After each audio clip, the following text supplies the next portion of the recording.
شروع اللہ کا نام لے کر جو بڑا مہربان نہایت رحم والا ہے۔ سب تعریف اللہ ہی کے لیے ہے جو سب چیزوں کا مالک ہے، یعنی وہ کہ جو کچھ آسمانوں میں ہے اور جو کچھ زمین میں ہے سب اسی کا ہے، اور آخرت میں بھی اسی کی تعریف ہے، اور وہ حکمت والا ہے، خبردار ہے۔ جو کچھ زمین میں داخل ہوتا ہے اور جو اس میں سے نکلتا ہے، اور جو آسمان سے اترتا ہے اور جو اس پر چڑھتا ہے، سب اس کو معلوم ہے، اور وہ مہربان ہے، بخشنے والا ہے۔ اور کافر کہتے ہیں کہ قیامت کی گھڑی ہم پر نہیں آئے گی۔ کہہ دو کیوں نہیں آئے گی؟ میرے پروردگار کی قسم وہ تم پر ضرور آ کر رہے گی۔ وہ پروردگار غیب کا جاننے والا ہے، ذرہ بھر چیز بھی اس سے پوشیدہ نہیں، نہ آسمانوں میں اور نہ زمین میں، اور کوئی چیز ذرے سے بھی چھوٹی یا بڑی نہیں مگر کتاب روشن میں لکھی ہوئی ہے، اس لیے کہ جو لوگ ایمان لائے اور عمل نیک کرتے رہے ان کو بدلہ دے۔ یہی ہیں جن کے لیے بخشش اور عزت کی روزی ہے،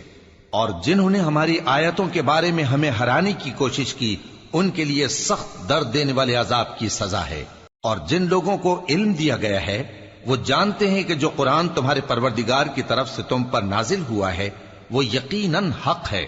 اور اس اللہ کا رستہ بتاتا ہے جو غالب ہے، قابل تعریف ہے۔ اور کافر کہتے ہیں کہ بھلا ہم تمہیں ایسا آدمی بتائیں جو تمہیں خبر دیتا ہے کہ جب تم مر کر بالکل ریزہ ریزہ ہو جاؤ گے تو تم نئے سرے سے پیدا ہوگے؟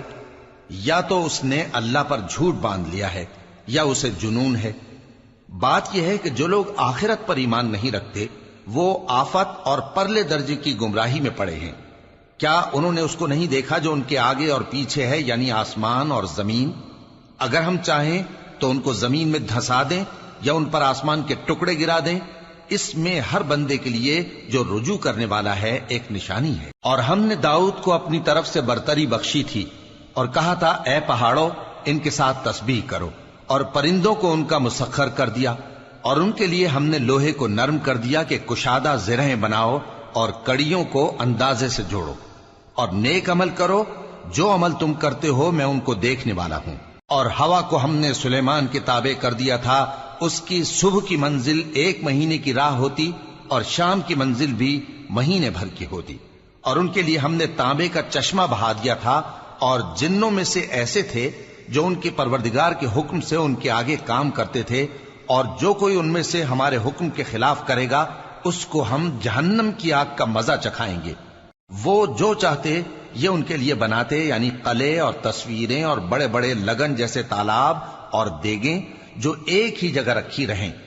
اے آل داؤد شکر کرتے رہو، اور میرے بندوں میں شکر گزار تھوڑے ہیں۔ پھر جب ہم نے ان کے لیے موت کا حکم صادر کیا تو کسی چیز سے ان کا مرنا معلوم نہ ہوا مگر گھن کے کیڑے سے جو ان کے عصا کو کھاتا رہا۔ پھر جب وہ گر پڑے تب جنوں کو معلوم ہوا اور کہنے لگے کہ اگر وہ غیب جانتے ہوتے تو ذلت کی تکلیف میں نہ رہتے۔ اہل سبا کے لیے ان کے وطن میں ایک نشانی تھی، یعنی 2 باغ، ایک داہنی طرف اور ایک بائیں طرف۔ کہا گیا کہ اپنے پروردگار کا رزق کھاؤ اور اس کا شکر کرو، یہاں تمہارے رہنے کو یہ پاکیزہ علاقہ ہے اور وہاں بڑا بخشنے والا مالک۔ تو انہوں نے شکر گزاری سے منہ پھیر لیا، پس ہم نے ان پر بند توڑ سیلاب چھوڑ دیا، اور انہیں ان کے باغوں کے بدلے 2 ایسے باغ دیے جن کے میوے بدمزہ تھے اور جن میں کچھ تو جھاؤ کے پیڑ تھے اور تھوڑی سی بیریاں۔ یہ ہم نے ان کو ناشکری کی سزا دی، اور ہم سزا ناشکرے ہی کو دیا کرتے ہیں۔ اور ہم نے ان کے اور ملک شام کی ان بستیوں کے درمیان جن میں ہم نے برکت دی تھی ایک دوسرے کے متصل دیہات بنائے تھے جو سامنے نظر آتے تھے، اور ان میں آمد و رفت کا اندازہ مقرر کر دیا تھا کہ رات دن بے خوف و خطر چلتے رہو۔ تو انہوں نے دعا کی کہ اے پروردگار ہماری مسافتوں میں دوری پیدا کر دے، اور اس سے انہوں نے اپنے حق میں ظلم کیا، تو ہم نے انہیں نابود کر کے داستان بنا دیا اور انہیں بالکل منتشر کر دیا۔ اس میں ہر صابر و شاکر کے لیے نشانیاں ہیں۔ اور شیطان نے ان کے بارے میں اپنا خیال سچ کر دکھایا کہ مومنوں کی ایک جماعت کے سوا وہ اس کے پیچھے چل پڑے، اور اس کا ان پر کچھ زور نہ تھا، مگر ہمارا مقصود یہ تھا کہ جو لوگ آخرت میں شک رکھتے ہیں ان سے ان لوگوں کو جو اس پر ایمان رکھتے ہیں ممتاز کر دیں، اور تمہارا پروردگار ہر چیز پر نگہبان ہے۔ کہہ دو کہ جن کو تم اللہ کے سوا معبود خیال کرتے ہو ان کو بلاؤ، وہ آسمانوں اور زمین میں ذرہ بھر چیز کے بھی مالک نہیں ہیں اور نہ ان میں ان کی شرکت ہے، اور نہ ان میں سے کوئی اللہ کا مددگار ہے،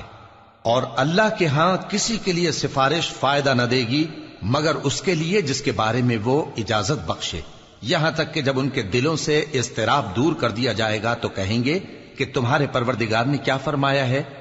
فرشتے کہیں گے کہ حق فرمایا ہے، اور وہ عالی رتبہ ہے، گرامی قدر ہے۔ پوچھو کہ تم کو آسمانوں اور زمین سے کون رزق دیتا ہے؟ کہو کہ اللہ، اور ہم یا تم یا تو سیدھے رستے پر ہیں یا کھلم کھلا گمراہی میں۔ کہہ دو کہ نہ ہمارے گناہوں کی تم سے پرسش ہوگی اور نہ تمہارے اعمال کی ہم سے پرسش ہوگی۔ کہہ دو کہ ہمارا پروردگار ہم کو جمع کرے گا، پھر ہمارے درمیان انصاف کے ساتھ فیصلہ کر دے گا، اور وہ خوب فیصلہ کرنے والا ہے، صاحب علم ہے۔ کہو کہ مجھے وہ لوگ تو دکھاؤ جن کو تم نے اللہ کا شریک بنا کر اس کے ساتھ ملا رکھا ہے۔ کوئی نہیں، بلکہ وہی اللہ غالب ہے، حکمت والا ہے۔ اور اے محمد صلی اللہ علیہ وآلہ وسلم، ہم نے تم کو تمام لوگوں کے لیے خوشخبری سنانے والا اور ڈرانے والا بنا کر بھیجا ہے، لیکن اکثر لوگ نہیں جانتے، اور کہتے ہیں اگر تم سچ کہتے ہو تو بتاؤ یہ قیامت کا وعدہ کب پورا ہوگا؟ کہہ دو کہ تم سے ایک ایسے دن کا وعدہ ہے جس سے نہ ایک گھڑی پیچھے رہو گے اور نہ آگے بڑھو گے۔ اور جو کافر ہیں وہ کہتے ہیں کہ ہم نہ تو اس قرآن کو مانیں گے اور نہ ان کتابوں کو جو اس سے پہلے کی ہیں، اور کاش ان ظالموں کو تم اس وقت دیکھو جب یہ اپنے پروردگار کے سامنے کھڑے ہوں گے اور ایک دوسرے پر الزام دھر رہے ہوں گے۔ جو لوگ کمزور سمجھے جاتے تھے وہ بڑے لوگوں سے کہیں گے کہ اگر تم نہ ہوتے تو ہم ضرور ایمان لے آتے۔ جو لوگ بڑے بن بیٹھے تھے وہ کمزوروں سے کہیں گے کہ بھلا ہم نے تم کو ہدایت سے جب وہ تمہارے پاس آ چکی تھی روکا تھا؟ نہیں، بلکہ تم ہی گناہگار تھے۔ اور کمزور لوگ ان بڑے لوگوں سے کہیں گے نہیں، بلکہ تمہاری رات دن کی چالوں نے ہمیں روک رکھا تھا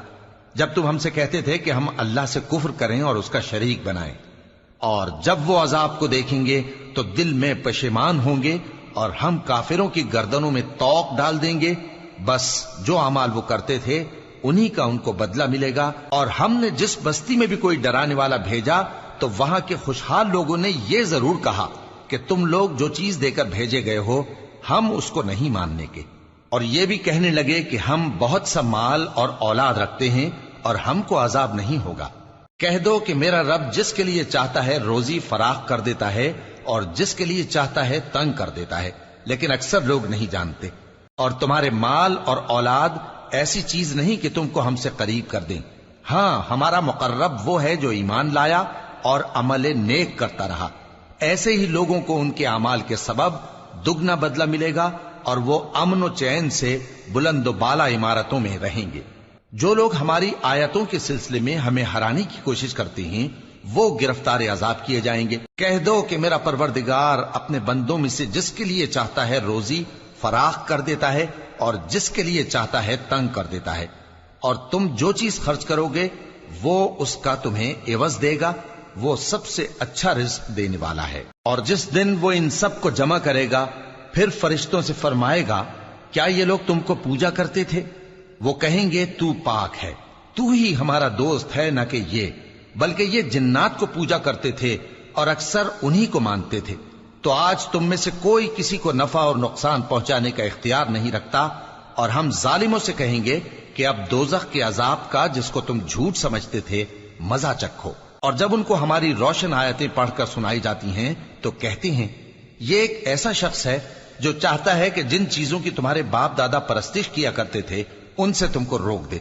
اور یہ بھی کہتے ہیں کہ یہ قرآن محض جھوٹ ہے جو اپنی طرف سے بنا لیا گیا ہے۔ اور کافروں کے پاس جب حق آیا تو اس کے بارے میں کہنے لگے کہ یہ تو کھلا جادو ہے، اور ہم نے نہ تو ان مشرکوں کو کتابیں دیں جن کو یہ پڑھتے ہوں، اور اے نبی صلی اللہ علیہ وآلہ وسلم نہ تم سے پہلے ان کی طرف کوئی ڈرانے والا بھیجا، اور جو لوگ ان سے پہلے تھے انہوں نے تکذیب کی تھی، اور جو کچھ ہم نے ان کو دیا تھا یہ اس کے 10ویں حصے کو بھی نہیں پہنچے۔ پھر انہوں نے میرے پیغمبروں کو جھٹلایا، سو میرا عذاب کیسا ہوا۔ کہہ دو کہ میں تمہیں صرف ایک بات کی نصیحت کرتا ہوں کہ تم اللہ کے لیے دو دو اور اکیلے اکیلے کھڑے ہو جاؤ، پھر غور کرو تمہارے رفیق یعنی اس نبی صلی اللہ علیہ وآلہ وسلم کو کسی طرح کا جنون نہیں، یہ تو تم کو سخت عذاب کے آنے سے پہلے ڈرانے والے ہیں۔ کہہ دو کہ میں نے تم سے کچھ صلہ مانگا ہو تو وہ تمہارا، میرا صلہ اللہ ہی کے ذمے ہے اور وہ ہر چیز سے خبردار ہے۔ کہہ دو کہ میرا پروردگار اوپر سے حق ہی نازل کرتا ہے اور وہ غیب کی باتوں کا جاننے والا ہے۔ کہہ دو کہ حق آ چکا اور باطل نہ تو پہلے کچھ کر سکتا ہے اور نہ دوبارہ کچھ کرے گا۔ کہہ دو کہ اگر میں گمراہ ہوں تو میری گمراہی کا ضرر مجھی کو ہے، اور اگر ہدایت پر ہوں تو یہ اس وحی کے طفیل ہے جو میرا پروردگار میری طرف بھیجتا ہے، بے شک وہ سننے والا ہے، نزدیک ہے۔ اور کاش تم دیکھو جب یہ گھبرا جائیں گے تو عذاب سے بچ نہیں سکیں گے اور نزدیک ہی سے پکڑ لیے جائیں گے اور کہیں گے کہ ہم اس پر ایمان لے آئے، اور اب اتنی دور سے ان کا ہاتھ ایمان کے لینے کو کیسے پہنچ سکتا ہے، جبکہ پہلے تو اس کا انکار کرتے رہے اور بن دیکھے دور ہی سے اٹکل کے تیر چلاتے رہے، اور ان میں اور ان کی خواہشوں میں پردہ حائل کر دیا گیا، جیسا کہ پہلے ان کے ہم جنسوں سے کیا گیا، وہ بھی الجھن میں ڈالنے والے شک میں پڑے ہوئے تھے۔